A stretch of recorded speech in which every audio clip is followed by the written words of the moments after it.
उसके बाद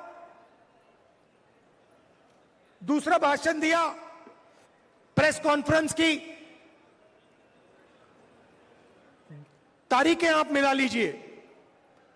जैसे ही मैंने लोकसभा में भाषण दिया वैसे ही मेरे केस पर एक्सेलरेटर दबा दिया गया। उसके बाद इंटरनेशनल फाइनेंशियल अखबार में अदानी जी के बारे में कहानी आती है। मैंने प्रेस कॉन्फ्रेंस किया। जिस दिन प्रेस कॉन्फ्रेंस किया उस दिन नरेंद्र मोदी जी ने स्पेशल सेशन लागू कर दिया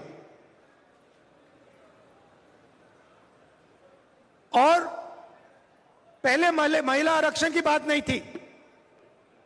आपको याद, हिंदुस्तान के नाम को बदलने की बात थी।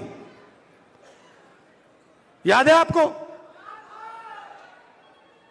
इंडिया से भारत। अब पहली बात, कॉन्स्टिट्यूशन में साफ लिखा है इंडिया दैट इज भारत, मतलब दोनों नाम कॉन्स्टिट्यूशन में हैं। मगर ये इन्होंने पहले नया बहाना बनाया, इंडिया वर्सेस भारत। कोई झगड़ा नहीं इंडिया और भारत के बीच में, मगर इन्होंने कोशिश की भैया इंडिया और भारत के बीच में लड़ाई कराओ। थोड़े दिनों में उनको पता लग गया कि जनता इसको एक्सेप्ट नहीं करेगी। जनता ये बात को सुनने के लिए तैयार ही नहीं है। प्रॉब्लम हो गई। अब स्पेशल सेशन में क्या करें? स्पेशल सेशन तो अनाउंस कर दिया, अब क्या करें? चलो महिला आरक्षण की बात करते हैं। अब देखिए, महिला आरक्षण का हमने पूरा समर्थन किया है। राजीव गांधी जी पंचायती राज में महिला आरक्षण लाए थे। हमने बिल का, सब पार्टियों ने, इंडिया ने, जो हमारा गठबंधन है, सब पार्टियों ने कहा हम इस बिल को पूरा समर्थन देते हैं। मगर इसमें हमारे 2-3 सवाल हैं, सवाल के जवाब दे दीजिए। पहला सवाल, इसमें ओबीसी महिलाओं के लिए रिजर्वेशन क्यों नहीं किया? दूसरा सवाल, बीजेपी के लोग कहते हैं कि महिला आरक्षण करने से पहले नए सेंसस की जरूरत है और नए डिलिमिटेशन की जरूरत है। यह सच नहीं है भाइयों और बहनों। महिला आरक्षण को लागू करने के लिए विधानसभा और लोकसभा की 33% सीटें महिलाओं को आज दी जा सकती हैं। मगर इन्होंने बहाना बनाया है। ये चाहते हैं कि महिला आरक्षण 10 साल में लागू हो। हम चाहते हैं कि महिला आरक्षण आज लागू हो।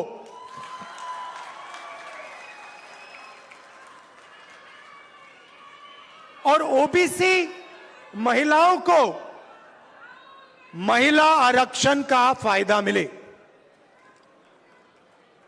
अब पार्लियामेंट में मेरा भाषण था,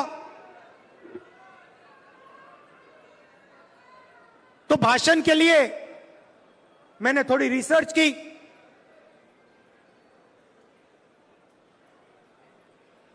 हमारे जो इंस्टीट्यूशंस हैं, जो संस्थाएं हैं, उसमें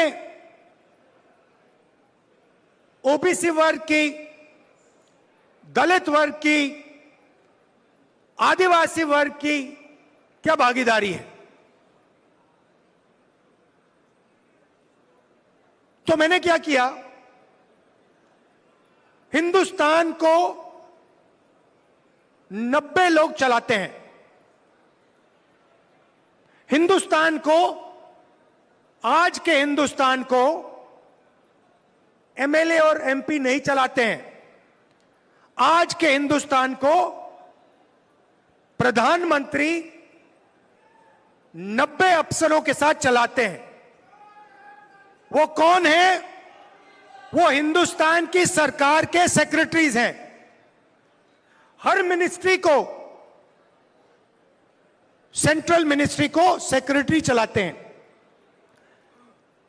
तो मैंने एक बात चेक की कि ये जो लोग 90 लोग हैं जो हिंदुस्तान की सरकार को चलाते हैं, पूरा का पूरा पावर इनके हाथ में है। हिंदुस्तान किस ओर जाएगा, शिक्षा में क्या निर्णय लिए जाएंगे, स्वास्थ्य में क्या निर्णय लिया जाएंगे, नरेगा का डिजाइन कैसे होगा, भोजन के अधिकार का डिजाइन क्या होगा, ये 90 लोग चुनते हैं, ये डिसाइड करते हैं। तो मैंने सोचा देखता हूं इन 90 लोगों में से नरेंद्र मोदी जी की सरकार में ओबीसी कितने हैं। नरेंद्र मोदी जी 24 घंटे ओबीसी की बात करते हैं। भाइयों और बहनों, आज 90 लोगों में से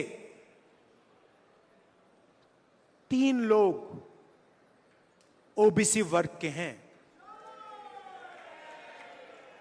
3 लोग ओबीसी वर्ग के हैं।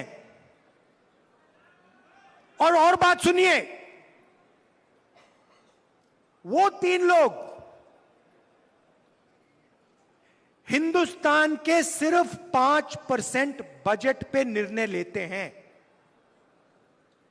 मतलब 3 हैं और सरकार में उनकी कोई पावर नहीं है। कोई नहीं सुनता उनकी, उनको कोने में रखा हुआ है।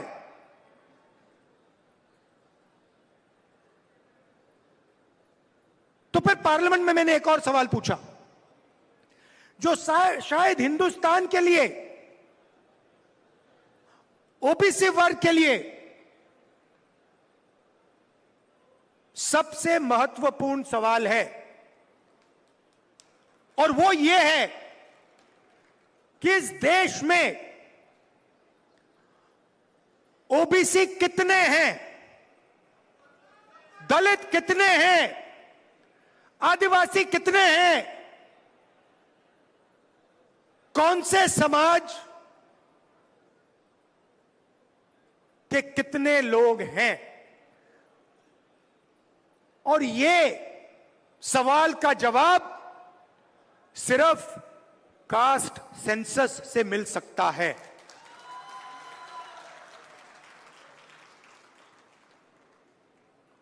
जैसे ही मैंने कास्ट सेंसस की बात शुरू की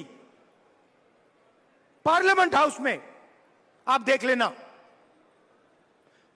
बीजेपी लोग, बीजेपी के नेता, बीजेपी के मंत्री, एमएलए सब चिल्लाने लगे, मेरी आवाज को दबाने की कोशिश की। टीवी का कैमरा हिल गया कि देश के ओबीसी को यह पता ना लगे कि हिंदुस्तान की सरकार को जो चलाते हैं, 90 लोग जो चलाते हैं, उनमें से सिर्फ 3 ओबीसी वर्ग से आते हैं।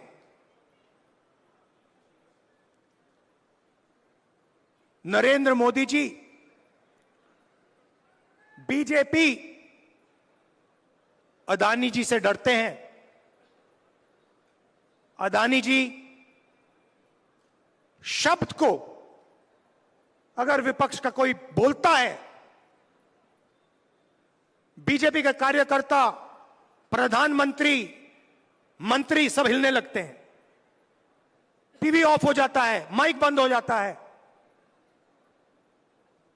दूसरी तरफ जैसे ही कांग्रेस पार्टी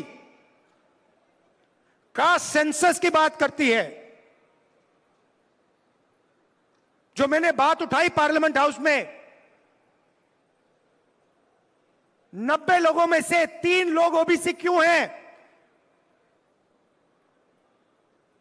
5% बजट इन लोगों के हाथ में क्यों है?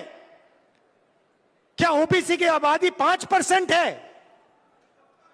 क्या 5% है? नहीं, ये कोई नहीं जानता।